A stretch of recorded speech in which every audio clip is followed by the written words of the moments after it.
Good evening, everyone. Thank you for joining us this week. We have a beautiful, incredible preparation. We are in the midst of the 3 weeks, the 3-week periods that we already spoke about them. So there's no reason to go back. But this coming Friday night, we enter into, of course, the new realm, a new reality of consistent with what we call the control or the power or the energy that we want to draw through what we call the new moon of Leo, which is the planet that supports the energy of Leo is the sun. So Cancer is ruled and motivated, energized by the moon, and Leo by the sun, which one represent internal, one represent external. But that is coming Friday night, so therefore we're not going to have so much chance to speak about it. I might record something small and share with you, but I want to focus on this week's energy and as a preparation for these weeks within the midst of these weeks. One is that from Saturday night we are entering to a period of 9 days that are way more intense. It's almost like the last days of labor, right? And the woman need to be very much cautious and sitting down and being careful, and being next or be prepared with the bag, right? So, or it's like the final stage of opening a business, right? Right there, the store is ready, everything needs to be checked, right? All the details. This is the final 9 day that, can either make you or break you in a way for this coming month. So the preparation for that is very simple. In this week, that's why we have the reading of the Torah in this week, and we're reading 2 particular portions. Every year when it's not a leap year, we're reading a couple of portions that are connected, that have the similar supported energy. It's called Matot and Mas'ei. This week, we want to awaken this type of energy and receive more messages that we need. What can we change? What can we overcome? What can we remove so we can set ourselves for success and in those 9 days?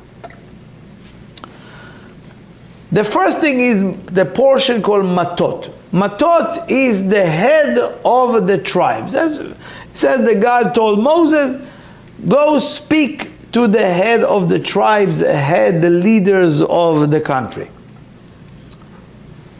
We know that there is a message all the time by the Kabbalists that this level of today's lesson is almost like prophecy, truth, that it's not maybe, it's a fact. It's a fact that most of us will achieve that as we grow spiritually. We know that sometimes we are not ready or equipped to hear a message. It's important for us not to reject it, but to sit on it. Every message that you get that you don't really so clear about, sit with that, don't run away. Because sometimes you really receive partial or one level of that or one speck of the message. But if you reject everything, so nothing can trickle down and open you and expand you to receive more of that message. So portion of Matot, there is a secret there. The word Matot is head of the tribes or the leaders, but also Mate come from the word lehatot, to divert. And also Mate is the same word as staff, leaders, right? The staff, the leader who carry the staff, right? The word matot, consistent with the letter tet, Tet is represent in the language of Kabbalah deep secret. Secret. And the word after represent Mavet. Death. Tet, the letter Tet, that is also the letter that created and the DNA of the month of Leo, which we're going to speak about it in coming weekend. But in the Matot, you get the word Mavet, death. So the secret of death, Michael Berg shared with us this weekend.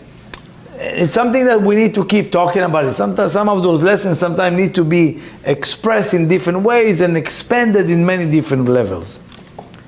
So here, we already get from the word Matot, Tet, which is secret, of death. The secret of death. What do you mean? Why in that word you have the secret of death? Because the secret of death is the secret of immortality. That's what it is. Now he says, Daber el Rashei Matot, the head of the tribe. He speaks about, speak the head of the tribe. What does it represent? The head of the Mateh, the head, right? What does it represent? That the head represents the place where the war is happening. The war. And there's a war, clear war every single day in your head, right? You're battling many, many different levels in your head. Sometimes you walk around the street and you think everyone is normal, but they're battling. Who's looking at me? Who wants me? Fear of the people going around the street, right? Yourself. You might sit there and still listening to this lecture and you have battle in your head, right? So first, to know that the war is only in your head. The battlefield is in your head. Now, if we understand that I want to tilt the scale to the war, the battle to be won by us, it has to start in the head. Either you divert yourself to the place or called death or immortality. Each one of us want to decide this week in my head that our life will be about immortality. Everything that comes in my day will guide me, lead me. The battle that I'm going through right now with my ego is about creating immortal being, immortal stage, that everyone can be immortal. We are. We never came here to die. And here also, right after he speaks about different vow, and different swearing, swear that somebody took, right? Or a vow or promises. Never speaks about vow or promises that in this world. It speaks about that before we coming to this reality, we sign an agreement. We sign a vow that we will achieve immortality, we will eradicate death, pain, and suffering. That's it. That's our soul signature. So from this idea that the Kabbalists bring to us, we want to have few understanding and live by that, at least this week, to activate that level. So, number one, that comes from that. A man, if a person just think, or I don't want to say believe, that there is something outside of themselves, they are connected to death. If you think, I'm thinking, you see, I see traffic. It's real. I'm stuck in traffic. It's hot outside. It's real. No. This is part of the illusionary reality. It's not First of all, this first step, again, I'm talking about immortality, is very high level, but there are steps for us to understand. So one, if you think there is something outside of yourself, you are connected to death. That's immediate understanding by the Kabbalists. That's the secret of death. You need to know what's connected you to death. And then you know what connects you to life, to immortality. Second is, from what I just already gathered here, it's all in my head. The solution and the problem starting in your head. You will solve it always first in the head. That's number 2. Number 3, coming from this week, reject, a complete rejection to any reaction that is promoted from the outside.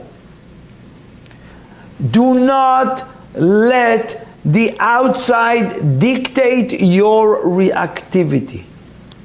Any reaction that comes from the outside tells you you are not in control. We controlling you. Public opinion controlling you. My boss controlling me. My wife, my girlfriend controlling my mood. Absolutely. My parents controlling my moods. Every time. And this is our opportunity this week to dictate, to stay in control. Only on the internal. You're not supposed to control anything external. You know, Moses comes and everybody is like against him. No, I'm in control over myself. I don't let them dictate for me. We all need to understand these 3 points. The war is internal. And what is it? Death or immortality. These are the 2 realities. And this is what the Kabbalah speaks about.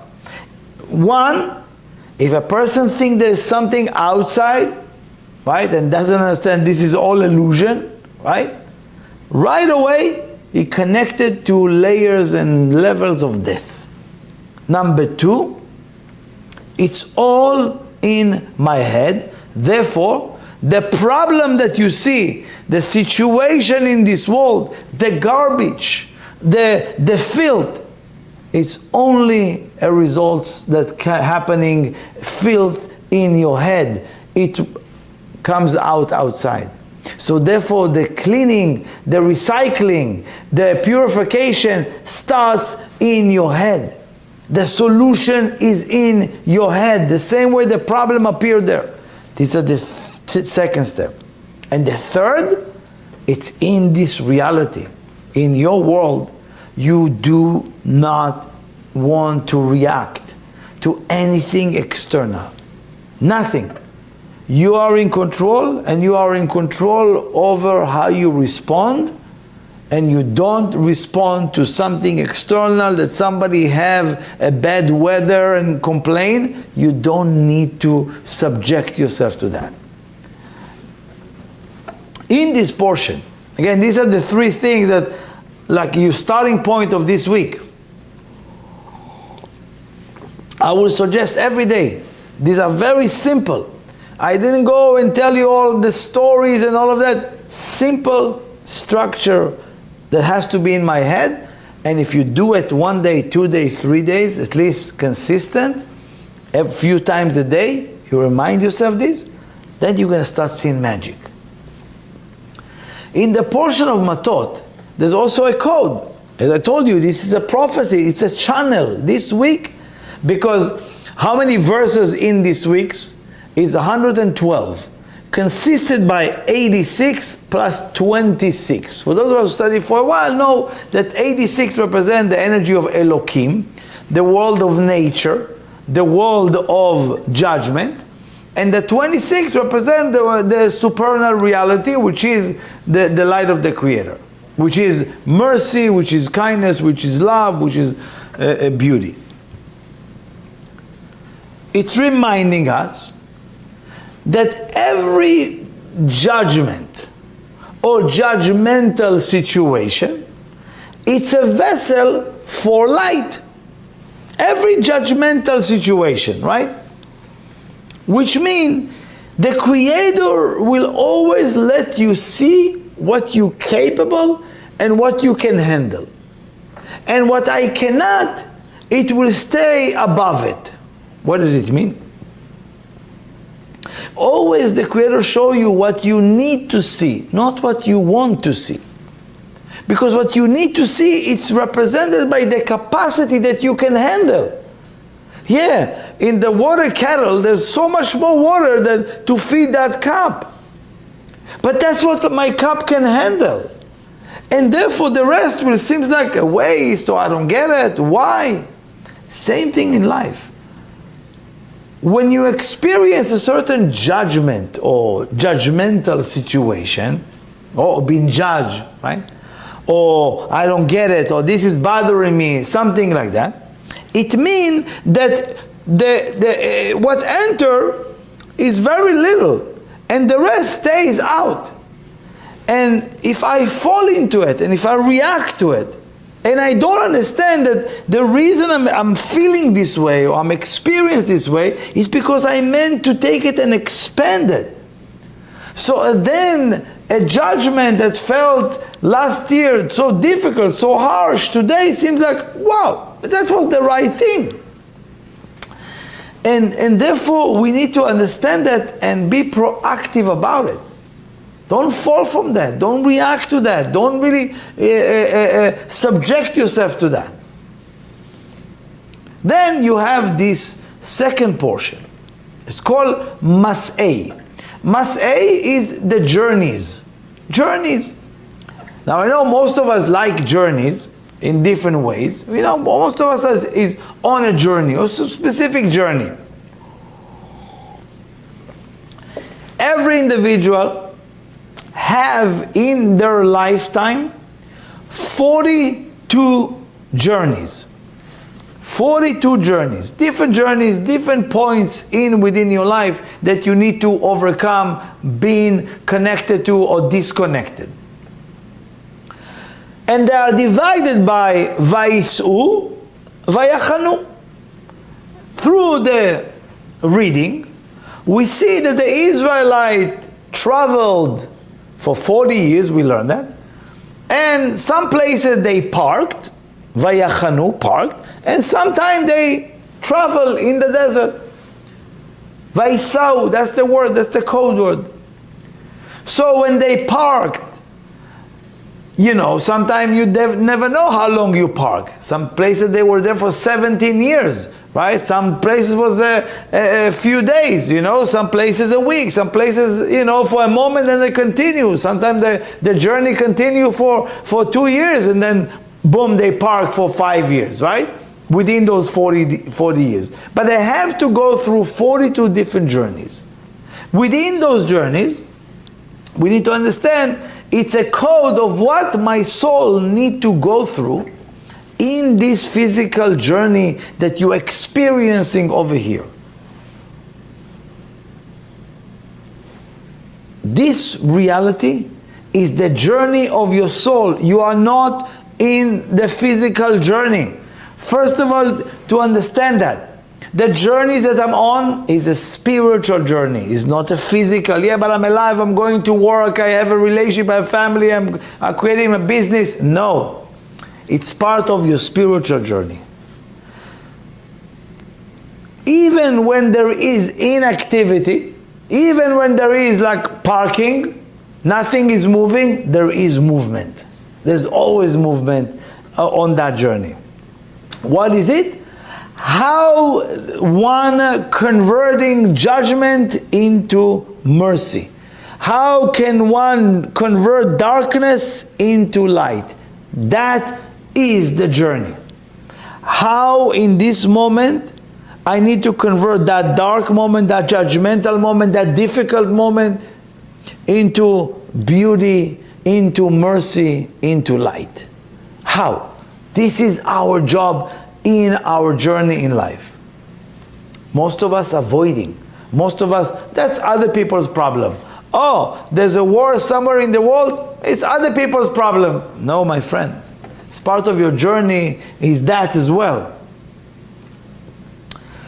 We need to find a way, each one of us, to activate ourselves and not to be dormant, not to lie down and avoiding, not to dig my head in the sand and pretending, right? Only through the darkness. You cannot bypass. Part of the journey is to experience the dark moment, to experience the fear that I'm walking in the dark, and create a courageous individual that goes through that. Part of it is to go through the difficulty, to experience pain and know it's good for me, and therefore it doesn't come back anymore. So sometime the parking, it seems like I'm stuck. It's not true. It's not true, because the idea is that if you are parked in a certain relationship, seems like you're in a certain, you need to learn whatever you need to learn from that relationship, and then you travel to another relationship where there it's your connection, your soulmate, whatever it is. So when we are connected to the light, when we are, seems like moving, things developing, it's the moment for us to start sharing and influence. When we are in the dark, it's also part of the journey, but for us to convert it into light. And when you are in the light, it means you're meant to share and influence now. Most of us, when we're in a dark moment, we're calling everybody, complaining, telling you how bad everything, instead of, I need to overcome that. And these are the journeys. Sometimes you overcome, and sometimes you're in a position of light that you need to share, energize, love, influence in that moment. You know, I want to remind you that our opponent, our Satan, our, negative side, the evil inclination as we call it, he's very nice. He's very, very nice with us, as long as we submit ourselves to that negativity.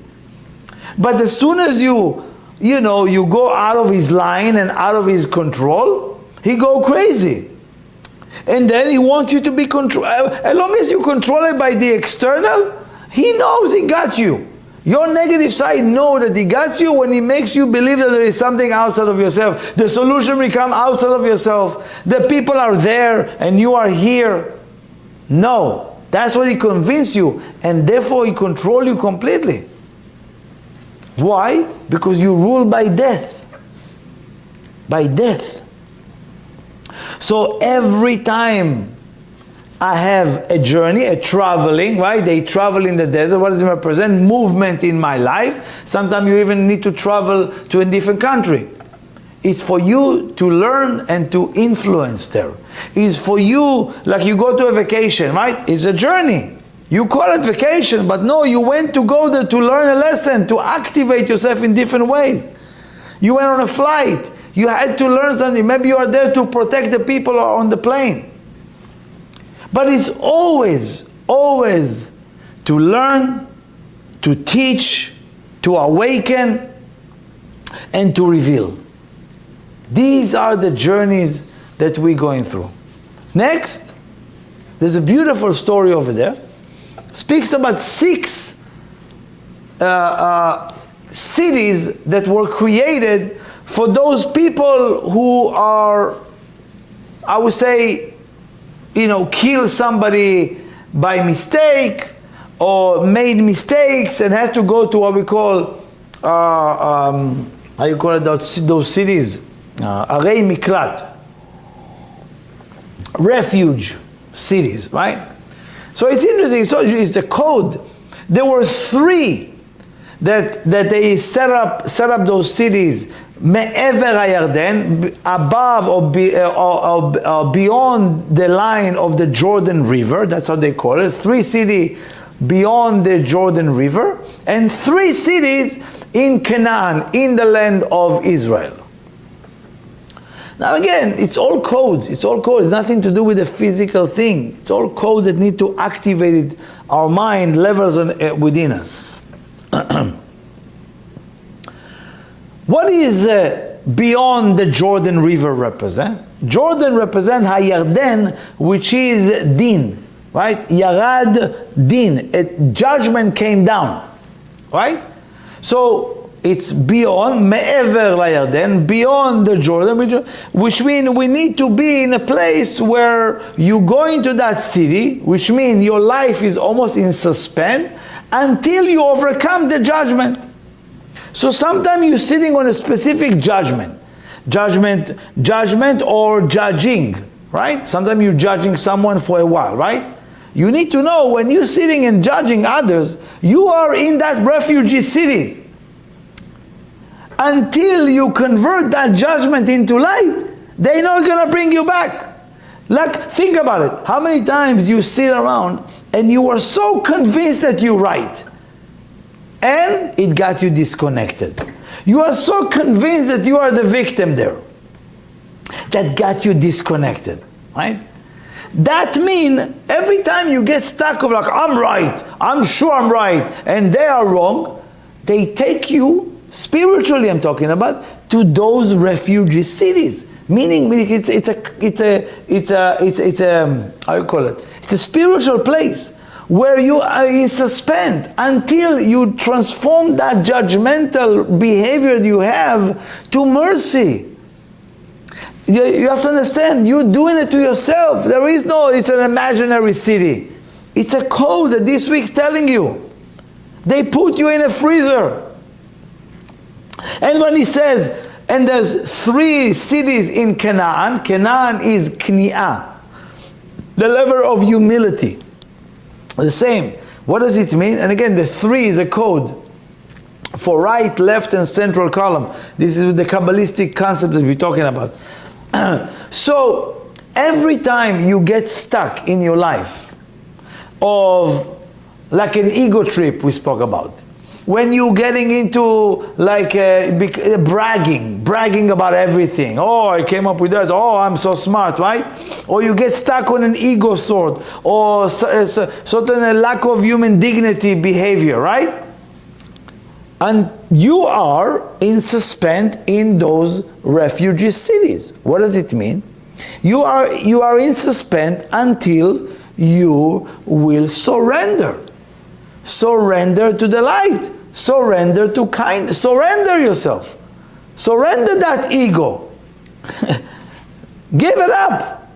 Then you go outside of these cities. So it's a beautiful story that speaks about, many people think about this, or the person killed, therefore he made a mistake. No, it's a concept that we all are. Either you are in this place or that place, but it's really until you overcome and change it. We know that the last thing is, it's important to remember that Matot and Mas'ei are united. If you want to make it different, to divert, to change the course of your life, you need to be on a spiritual journey. You have to be on a spiritual journey. You have to understand that your journey in life, it is spiritual. And more committed you are to the journey, more you can divert the death into immortality. If you think you're in a physical journey, you're for sure dying eventually. But if you are in a spiritual journey, and you understand it all the time, divert darkness, judgment into light, into mercy, you're generating consciousness of immortality. Between life and death, it's a very thin line, very fragile. Life is very fragile, and it's not going to let anyone play with his life when they're holding on death. Life and death cannot connect. Not connect, separated. How do I start? Divert your thoughts, speech, and action to perform immortality in your life. First, it has to start with the head. And again, physical journey, end of that is pain, suffering, and death. Spiritual journey connects you to endless and immortal life. That's what we want. And this is this week, and build up until the new moon of Leo, and then the 9 days are where the very strong day for us to really ignite that super powerful light that we made of. So hopefully you can listen to it again and again. Hopefully, most of us will take it serious. If you have any question, anything that not clear for you, please let us know. Other than that, have a beautiful rest of the week and lots of blessings.